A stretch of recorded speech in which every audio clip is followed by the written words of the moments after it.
ಕನ್ನಡದ ನಂಬರ್ 1 ದಿನಪತ್ರಿಕೆ ವಿಜಯವಾಣಿಯಲ್ಲಿ ಪ್ರಕಟವಾಗಿರುವ ಈ ದಿನದ ಮಹತ್ವದ ಸುದ್ದಿಗಳನ್ನು ನೋಡೋಣ. ಹೃದಯ ರಕ್ತನಾಳ ಸಮಸ್ಯೆಗಳಿಂದ ಸಂಭವಿಸುತ್ತಿರುವ ಹಠಾತ್ ಸಾವುಗಳಿಗೆ ಕೋವಿಡ್ ಲಸಿಕೆ ಕಾರಣವಲ್ಲ ಎಂದು ಆರೋಗ್ಯ ಇಲಾಖೆ ರಚಿಸಿದ್ದ ತಜ್ಞರ ಸಮಿತಿ ಸರ್ಕಾರಕ್ಕೆ ವರದಿ ಕೊಟ್ಟಿದೆ. ಇದರೊಂದಿಗೆ ಕೋವಿಡ್ ಲಸಿಕೆಯಿಂದ ಸಾವು ಸಂಭವಿಸುತ್ತಿದೆ ಎಂಬ ಆತಂಕ ದೂರವಾಗಿದೆ. ಕೋವಿಡ್-19 ಸಾಂಕ್ರಾಮಿಕದ ನಂತರದಲ್ಲಿ ಹೃದಯಾಘಾತ ಹಾಗೂ ಹೃದಯ ಸ್ತಂಭನದಿಂದ ಯುವ ಜನರು ಮೃತಪಡುತ್ತಿರುವ ಪ್ರಕರಣಗಳು ಹೆಚ್ಚುತ್ತಿರುವ ಹಿನ್ನೆಲೆಯಲ್ಲಿ ಕೋವಿಡ್ ಸೋಂಕು ಹಾಗೂ ಲಸಿಕೆಯ ಅಡ್ಡ ಪರಿಣಾಮಗಳ ಕುರಿತು ಅಧ್ಯಯನ ನಡೆಸಲು ಸರ್ಕಾರ ಕಳೆದ ಫೆಬ್ರವರಿಯಲ್ಲಿ ಜಯದೇವ ಹೃದ್ರೋಗ ವಿಜ್ಞಾನ ಮತ್ತು ಸಂಶೋಧನಾ ಸಂಸ್ಥೆ ನಿರ್ದೇಶಕ ಡಾ ಕೆ.ಎಸ್. ರವೀಂದ್ರನಾಥ್ ನೇತೃತ್ವದಲ್ಲಿ 10 ಮಂದಿ ತಜ್ಞರನ್ನ ಒಳಗೊಂಡ ಸಮಿತಿ ರಚಿಸಿತ್ತು. ಸಮಿತಿ ಸಲ್ಲಿಸಿದ ವರದಿಯ ವಿವರ ಇಂದಿನ ಮುಖಪುಟದಲ್ಲಿದೆ.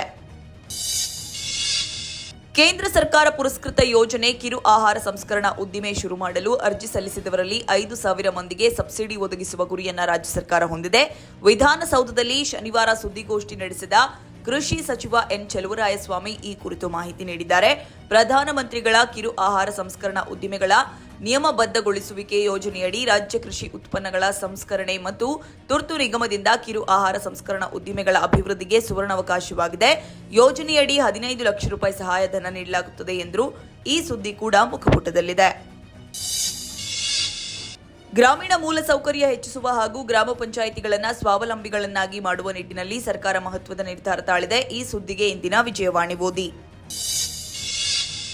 ಅಮೆರಿಕದ ಟೆಕ್ಸಾಸ್ನ ಕೇಂದ್ರ ಭಾಗದಲ್ಲಿ ಸುರಿದ ಭಾರೀ ಮಳೆಯಿಂದ ಉಂಟಾದ ಭೀಕರ ಪ್ರವಾಹದಲ್ಲಿ ಕನಿಷ್ಠ 24 ಬಾಲಕಿಯರು ಕೊಚ್ಚಿ ಹೋಗಿದ್ದಾರೆ. ವಿವರಕ್ಕೆ ಮುಖಪುಟ ನೋಡಿ. ಹಲವು ಪ್ರಥಮಗಳಿಗೆ ಸಾಕ್ಷಿಯಾಗಿರುವ ಉದ್ಯಾನ ನಗರಿ ಭಾರತೀಯ ಅಥ್ಲೆಟಿಕ್ಸ್ನ ಮತ್ತೊಂದು ಐತಿಹಾಸಿಕ ಕ್ಷಣಕ್ಕೆ ಸಾಕ್ಷಿಯಾಯಿತು.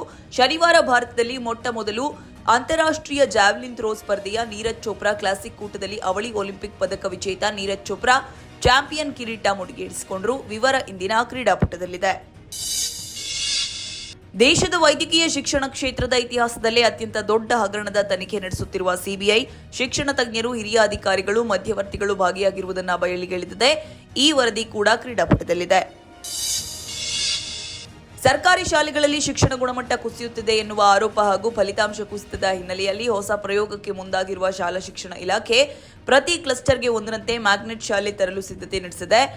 ಸರ್ಕಾರಿ ಶಾಲೆಗಳಲ್ಲಿ ಶಿಕ್ಷಕರು, ಮೂಲಸೌಕರ್ಯ ಕೊರತೆ ಸೇರಿ ಹಲವು ಸಮಸ್ಯೆಗಳಿಂದ ಬಳಲುತ್ತಿದ್ದ ದಾಖಲಾತಿ ಪ್ರಮಾಣ ಹೆಚ್ಚಳವಾಗದೆ ಶಾಲೆಗಳನ್ನು ಮುಚ್ಚುವ ಹಂತಕ್ಕೆ ಬಂದು ತಲುಪುತ್ತಾ ಇದೆ. ಪೂರ್ಣ ವರದಿ ಸಮಸ್ತ ಕರ್ನಾಟಕದಲ್ಲಿ ಪ್ರಕಟವಾಗಿದೆ. ಮುಂಗಾರು ಹಂಗಾಮಿಗೆ 82.50 ಲಕ್ಷ ಹೆಕ್ಟೇರ್ ಗುರಿಗೆ 50.57 ಹೆಕ್ಟೇರ್ ಪ್ರದೇಶದಲ್ಲಿ ಕೃಷಿ ಬೆಳೆ ಬಿತ್ತನೆಯಾಗಿದ್ದು ಆಗಸ್ಟ್ನಲ್ಲಿ 100% ಬಿತ್ತನೆಯಾಗಲಿದೆ ಎಂದು ಕೃಷಿ ಸಚಿವ ಎನ್ ಚೆಲುವರಾಯಸ್ವಾಮಿ ಸಂತಸ ವ್ಯಕ್ತಪಡಿಸಿದ್ದಾರೆ. ಪೂರ್ಣ ಮಾಹಿತಿಗೆ ಸಮಸ್ತ ಕರ್ನಾಟಕ ಪುಟ ನೋಡಿ.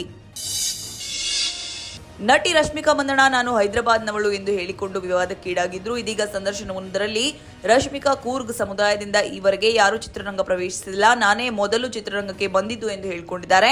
ಈ ಹೇಳಿಕೆ ಸದ್ಯ ವೈರಲ್ ಆಗ್ತಾ ಇದ್ದು ವಿವಾದದ ಕೇಂದ್ರ ಬಿಂದುವಾಗಿದೆ.